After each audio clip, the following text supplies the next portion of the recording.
Yeah, it looks like it's working. So we've seen a bunch of new Praxis cards and a lot of interesting establishments of that particular set and the new mechanic that it's got, which is Warp. And we've seen like a bunch of cool stuff on that front. Like all of these cards are a little bit underwhelming in some senses, or at least like people have had tepid reactions to them.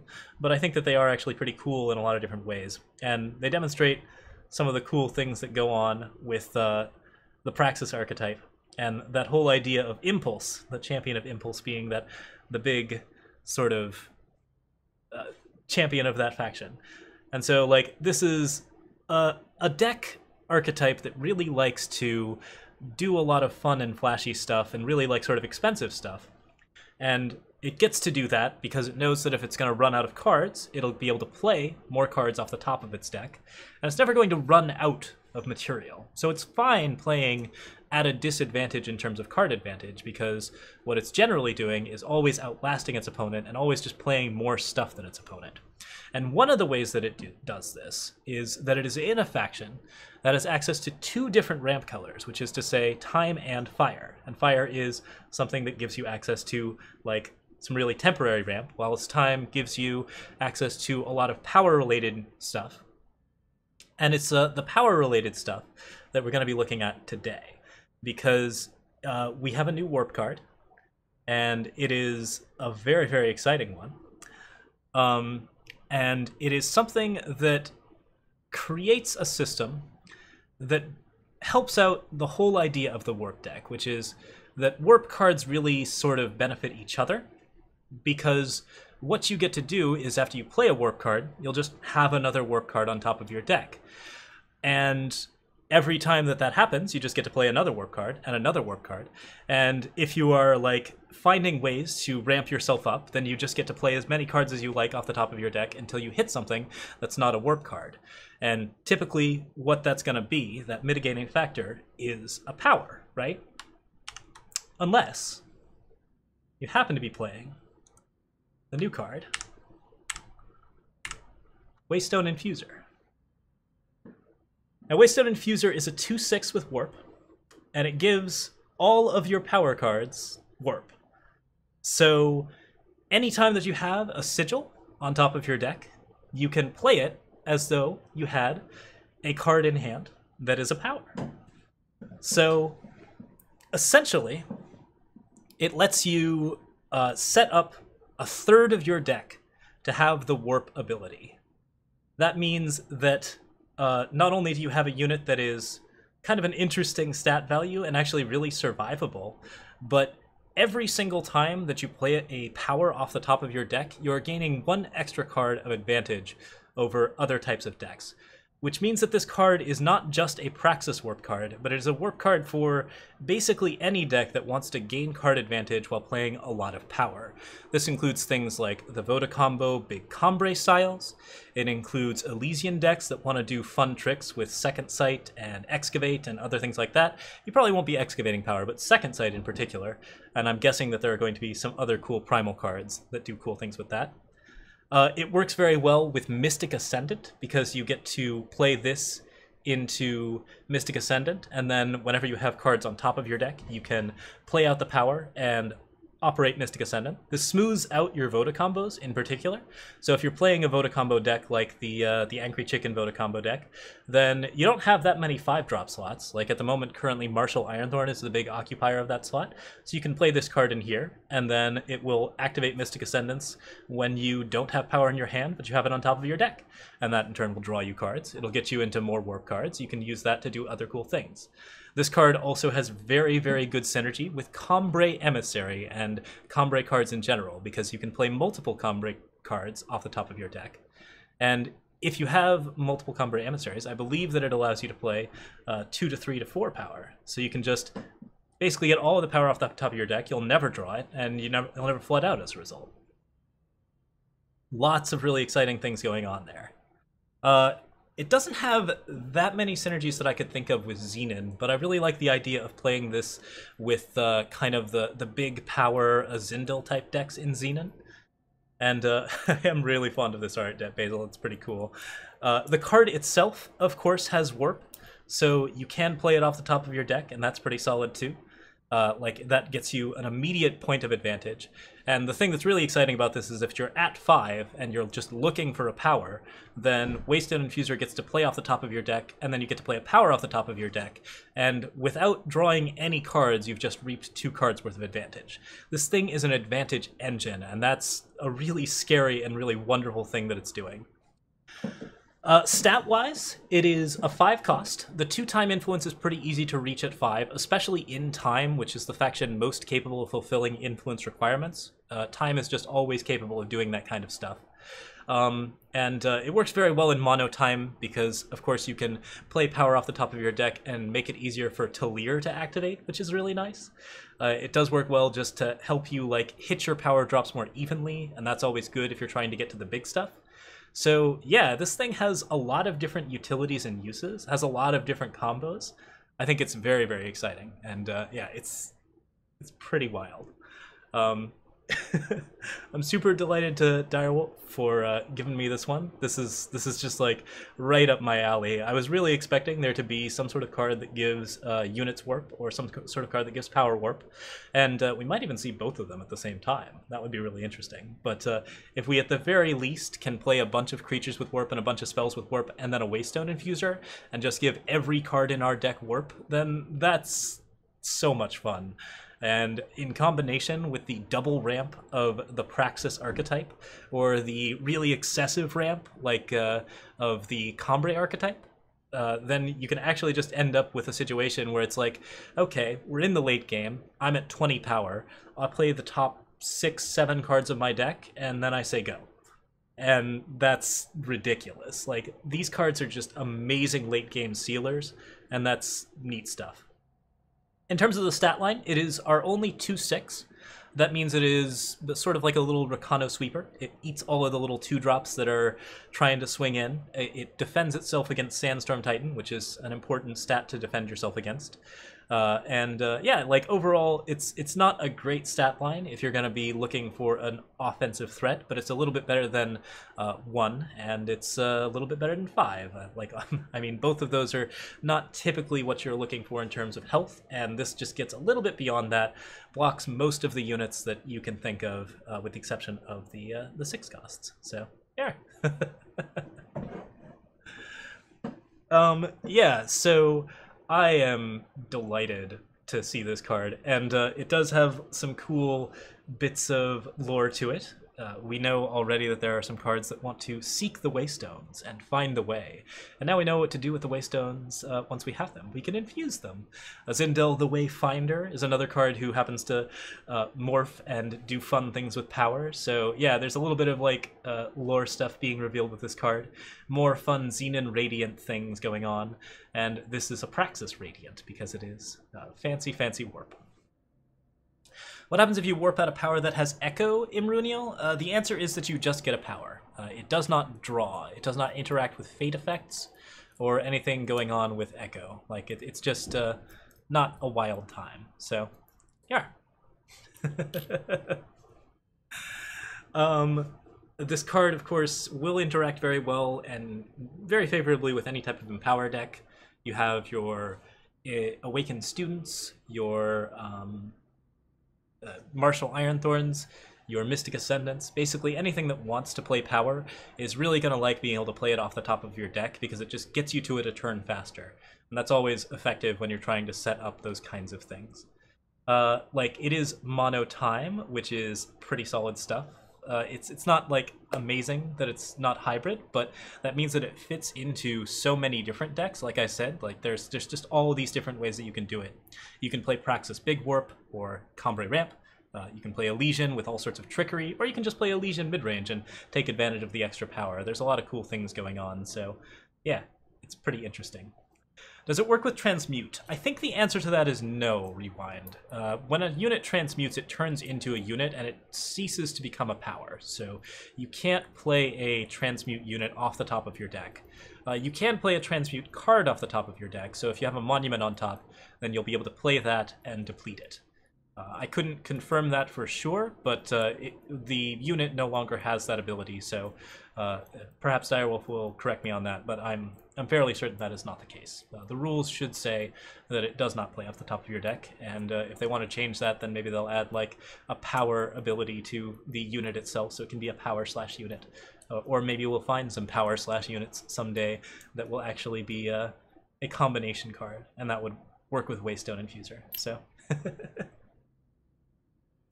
If you want to see the art a little bit further up close, we'll go ahead and expand that. It's pretty cool. You got the this is the Radiant archetype. So we've seen a few of these people already. They're in Xenon colors, and they are either the glowy white folks or the glowy shadowy folks, the purple ones, which is to say glowy yellow or glowy purple.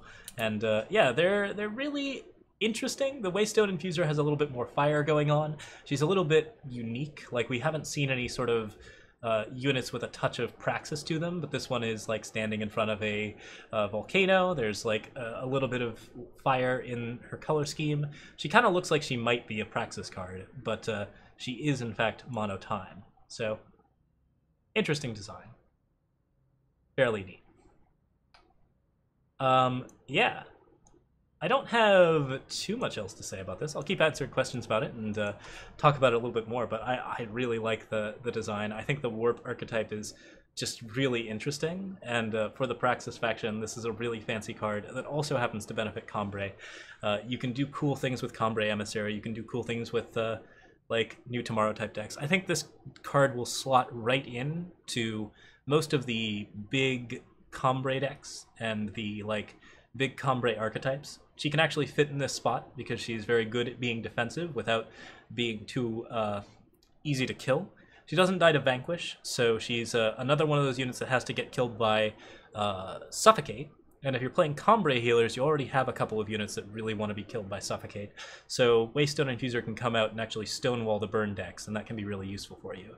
Anything that can prevent 5 damage can typically hold off a lot of different archetypes. It's still not good against Cabal Countess or Impending Doom or some of the Stonescar mid-range type stuff, but it's good against Queen. It's very good against Queen, in fact, because it is a 2/6, so happens to have a lot of defense against that archetype and should hopefully slow Burn Queen down a little bit by having it in your deck. So one of those cards that you can slot in if you're having problems with Queen, just because the stat line's good enough to actually defend you and still be able to take things like Torch to the face on occasion. So, yeah. Obviously, Ilya, you are playing this card with Combre Healer and Temple Scribe and other cards that support that kind of setup, but I think that having something in the mid-range that also supports you against Queen is pretty neat. Alright. So, being able to play a card off the top of your deck is just a strong and interesting mechanic. I think we have to get a chance to play with this mechanic before we sort of understand how good it is, but it does seem to be getting to be costed more appropriately. Like, there are a lot of cards here that, now that they are all viewed together, are starting to create some really interesting Praxis snowballs. And we're getting a sort of the opportunity to see that, like, as we get so many warp cards in our deck, it just becomes really, really hard to outdo that kind of value. They're really interesting factions, so I'm pretty delighted with it. Okay, Warp and Destiny do not interact, Jaza, so they don't interact with Destiny or Fate or Echo. Any of the draw effects won't interact with Warp because the card is never drawn. So you could use this to avoid like any sort of negative fate effects, which there aren't any at the moment, but might be something that is worth considering later on. Just, you know, interesting things, little interactions, that kind of stuff. And of course you can always like draw the card, get the fate effect, put it on top of your deck. A lot of cards that want to interact with Warp can also be things like Second Sight, which will interact with cards like Destiny in different ways. So while you might not get to get your power cards Warp, you could definitely still have Destiny cards in the deck and warp to your Destiny cards by playing your power first. So just getting through your deck a little faster gives you a better idea of what's going on. Now that you can change all of your power cards to have warp, you can also stack your deck with a bunch of warp cards, keep a bunch of power in your deck, and then like when you have a Waystone Infuser down, if you have some sort of effect that needs to affect the top card of your deck, you can actually like recognize if that card is your deck by whether or not you can see it. Because all of your power cards have warp. If you have a bunch of warp cards, you'll know that it isn't any of those. And suddenly you have information about parts of your deck that you wouldn't have information about just because you can't see your cards. So that's pretty fun. This card works very well with Xenon Obelisk. It is Xenon Obelisk gets it up to 3/7, which is unkillable by Obliterate, stops Cabal Countess, and of course it activates Xenon Obelisk a little faster because it gets you to your power just a turn faster than you normally would. So like it is something that really sets you up against the burn archetypes if you can do that as well as setting up Waystone Infuser. So like, but there aren't that many things in red that can kill something with 7 health. So if you have any way to give Waystone Infuser an additional 1 health, that's really a scary thing, which makes it a pretty cool draft rare in particular, because you can stick an Ornamental Daggers on this thing and just stonewall out everything on the ground while you go in with your Elysian Flyers, or you have like other cool setups there. 2/6 is a really interesting stat line. I think that once you give it the extra point of health and attack, it actually becomes very scary because it's now above Obliterate and all of the 6 damage cards and below Vanquish, which is a very unusual spot to be in. There are no 3/7s in the game any more than there are 2/6s. So it's cool. What slot would this take in existing Cambrai and Xenon lists? We could look at a couple of lists like that and maybe talk about some of them. So let's go ahead and go back to the cam. I don't think I have one of the Angry Chickens Vodakins list, but that was the one that I thought of as a specific option. So let's go ahead and add this card on the side. All right, where are you? Spoiler? No, you're not spoiler. You're... Maybe you are spoiler. Yeah, okay, you're spoiler. Cool, cool, cool. Okay. So, yeah. Big Cambrai is definitely the first deck that I'd look to, just in terms of decks that we already have that are pretty good with this type of deck. So let's see here. I'm using one with Seraphs and Spire Chaplains at the moment. That's pretty cute. But this card slots into the place where Harsh Rule often goes. You typically aren't running Harsh Rule anymore in the big Cambrai archetypes just because you don't need to. You build so much of a board that you don't have to. So you can just take the Harsh Rules out, put this card in, and then suddenly have access to more power than you'd ever need. This is a silly version of the deck to be running. I don't know why I have 3 decays in here. But yeah, you can actually fit in good places in the 5-drop slot. You can stick it in instead of cards like Cambrai Healer, or you can just go for a little less of the big stuff. Yeah, and it's good in the mid-range style in particular. I really like it in the mono time type of deck. Back out there. So like if you're playing a mono time deck, like a mono Tallier deck, then you can get some really cool advantage out of that. We have one somewhere around here. Maybe not. Maybe it's, I could build that deck myself, but fairly reasonable.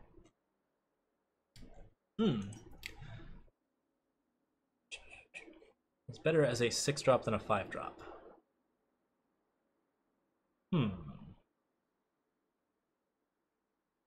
So what is the maximum number of save decks? It's 81, Noetherian. I have filled that at least 3 times over, so we have a little bit of an issue like creating and saving decks, which is why I sometimes end up deleting them. Yeah, so I like this card.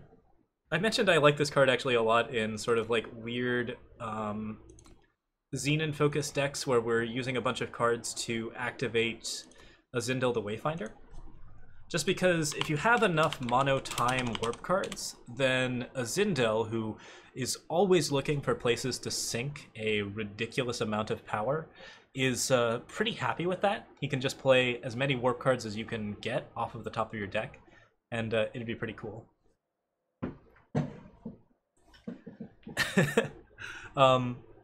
Like, I like him in Combre. I think I really like him in, or like her as it is, in the Praxis archetype. Like, this is just a neat card in Praxis. There's a, like, being able to fill your deck with warp cards is so cool. And even if you aren't just filling your deck with warp cards, being able to at least warp power off of your deck so that you don't have to draw it later is pretty neat. Like, it just means that you draw power a lot less, basically. Or, like, basically you get to set up your power and get through things, so. What's the point of Azindil now? Oh, Azindil's pretty good in Whispers in the Void decks at the moment. So, seems pretty decent. And we've set up some cool stuff with him. A lot of fun. Azindil Timekeeper. Azindil doesn't interact with Timekeeper in the way that you think it does. So what happens if you only have one power left in the deck and it's in top, and then you seek power this out? With this out. Okay, then you draw that power and it would go off the top of your deck. I don't think there's anything going on there. Being able to see a card with warp doesn't mean that you can't interact with it.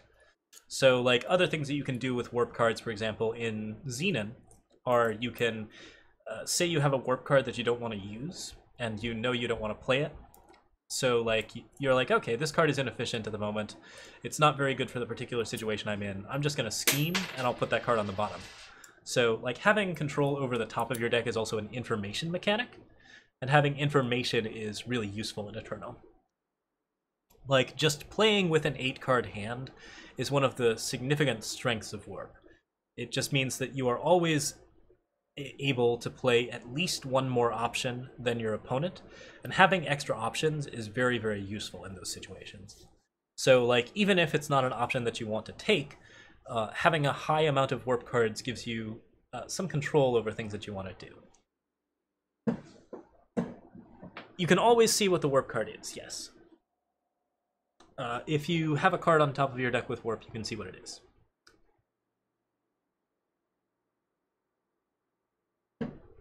Okay.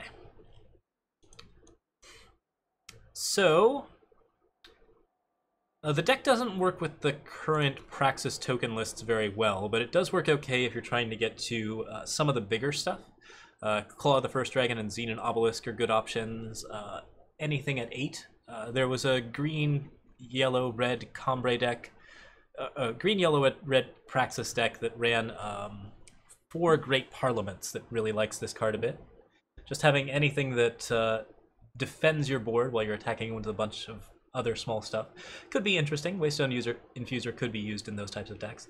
I think it fits in a lot of different archetypes. I think it's most strong in anything slow.